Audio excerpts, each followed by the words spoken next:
happy 2022 to all of you. Chad Gable is teetering on his newest award. Big Time Bex is completely shocked, and a matchup brewing in decades of anticipation is finally amongst us. I'm Casualeann, come with me.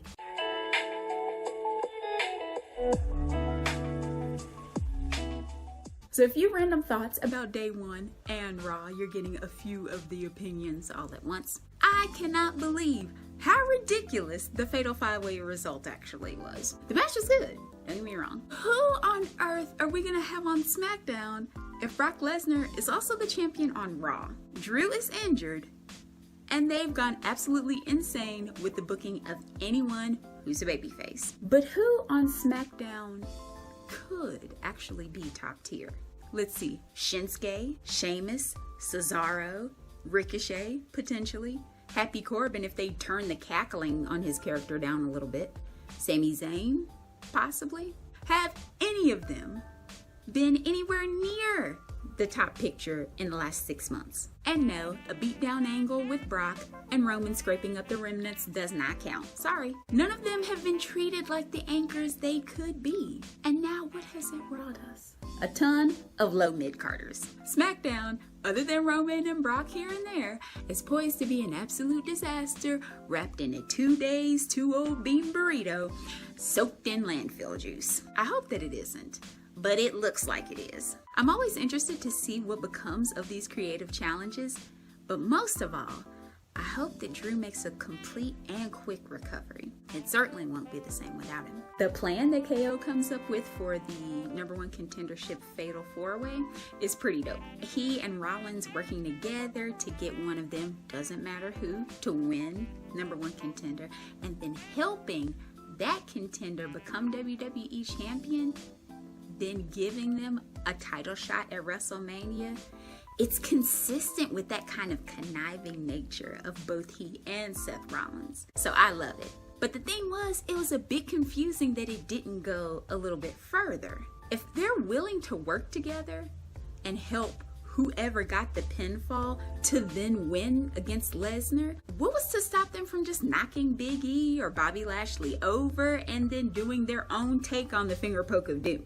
Owens goes down for Rollins, or vice versa. Rollins progresses to defeat Lesnar with assistance. The Mania match goes forward. Kevin Owens versus Seth Rollins as schemed.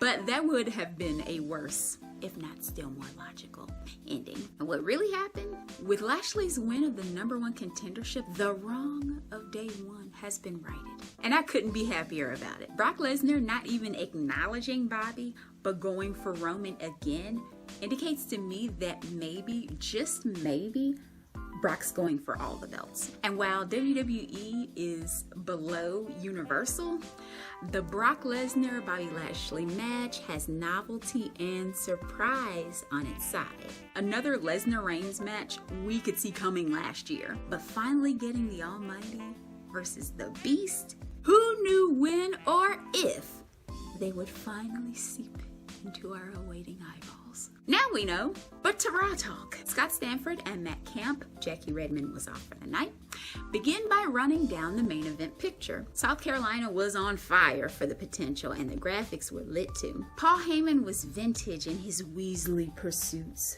of the Beast's attention, and the bromance between the Tribal Chief and the Mouthpiece is officially done. Heyman's got a new bae, and he even got all sun-kissed colored for him. RK Bro and Riddle were defeated by Alpha Academy via a World's Strongest Slam at the hands of the 4 most dangerous letters in the WWE, according to Chad Gable. O-T-I-S. Kevin Patrick is with Alpha Academy, and Otis is in threatening form. He tells Patrick that this had better be worth the Master's time. Kevin Patrick asks about his career and where this win fits in. Chad runs through his resume, master's degrees, Olympic berths, etc., and calls Otis a tree trunk and his star pupil. Is that supposed to be complimentary? KP asks if they deserve a title opportunity. Now Chad thinks that they not only deserve it, but that their championship win will add to his resume. Then he kisses Otis. Now the sinister pull that Gable exercised over Otis, we don't see as much here. It's almost as if Otis is fully indoctrinated, so there's really no need. Jonestown has been constructed, the PA is up, and Jim can call whenever he needs to. He just chose not to this time. But despite us not seeing that side of their relationship this time, it was still a heck of a lot of fun. Even that "this better be worth the master's time" was funny and chilling enough to carry you through the rest. KP turns things back to Camp in Stanford, with Camp noting that with the NXT and Smackdown Tag Team Championships, becoming a WWE Tag Team Champion would make Chad Gable a Grand Slam Tag Team Champion. Now, I think he meant to say a Raw Tag Team Champion, but yeah, I didn't realize that Grand Slam Champions specifically for tag teams was something that WWE was even recognizing, but it was definitely an interesting tidbit. After a quick break, AJ and Omos's matches run down. Camp thinks that about 5% of AJ Styles' offense actually worked against the Giant, which he never thought he'd say about an AJ Styles match. Camp and Stanford welcome Jerry the King Lawler. Stanford recalls the time that King told him he was such an ugly kid that his crib had tinted windows on it. But they ask King about the clash. King says that bigger isn't always better, relaying the story of seeing the new Spider-Man movie in an IMAX theater. He details the former partnership between AJ and Omos and says that in this match, Omos put everything he'd learned from AJ Styles to use against him. Stanford asks King about day one, and King reflected on how dastardly Paul Heyman is, and now because of his schemes, Brock is the WWE Champion, and now we have this incredible match in tow. Discussion moves to Becky Lynch and Liv Morgan. Big Time Bex is upon her perch, rat butt fur jacket and all, talking Morgan down. Bianca Belair came out, declaring her intention to challenge Lynch again for the Raw Women's Championship. After the talking was done, Belair and Morgan cooperated momentarily before whooping up on each other. Lynch took advantage and returned with a manhandle slam on Belair. Big Time Bex finds out that there's a triple threat match for the #1 contendership via Sarah Schreiber, and she fixates on it. She just keeps saying "Dewdrop" again and again, calling her a fellow Celt, and that maybe there's something to this. Schreiber asks who she'd be more interested in facing, and Lynch says "Dewdrop" and walks out. Now the curtness and repetition actually worked for Becky Lynch this time. Saying little said a lot. Becky has run and evaded and went back against the wall, even cheated to retain her championship. Now her speech indicates interest, maybe even enthusiasm. Good writing on this segment. Camp echoes Big Time Beck's interest in that matchup.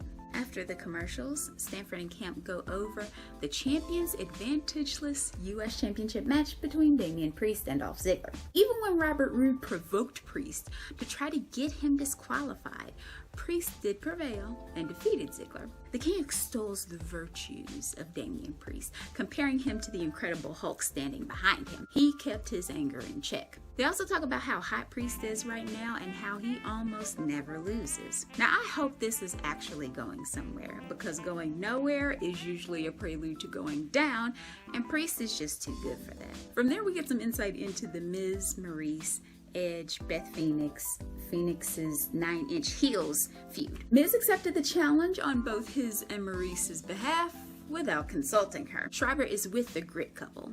Beth Phoenix is excited for the match and to team with her husband, and the same thing goes for the Rated R superstar. Back at WWE headquarters, they announced that Alexa Bliss's journey to Raw begins next week. Not sure what that means exactly. Camp lends his enthusiasm to the new Royal Rumble clash of Bobby Lashley and Brock Lesnar, and that's the show. I'm slightly more interested with this newest wrinkle in the It couple, Grit couple conflict, but I'm still not there just yet. What is the point? What does Miz have to prove? What lesson does Edge need to instill that he hasn't already? Why does the Maurice, Beth Phoenix side of the feud have only to do with their husbands? Can't they have some conflict independent of them to kind of deepen the whole thing's intensity? I just don't know. My rating for the show is 4 out of 5. Pretty good overall. The Alpha Academy are relaxed in their success as a twisted partnership. The Grit couple is setting up their collective vibe in contrast to Ms. and Mrs., but the must-watch interview is with Becky Lynch. The fact that she actually found out about the contendership is excellent. You know I love it when things actually happen on Raw Talk and Talking Smack that don't happen elsewhere. Her focus and even excitement at the prospect of a Bex Dewdrop throwdown is something to see. What do you think? What did you make of day one? What's going to happen with Brock Lesnar and Bobby Lashley? Will SmackDown ever recover from this vacuum of top-tier superstars? Let me know your thoughts in the comments. Be sure to like, share, comment, and subscribe. Tap that bell icon to make sure you get notifications for when new videos come out. Thank you all, as always, so much for watching, and I'll see you soon.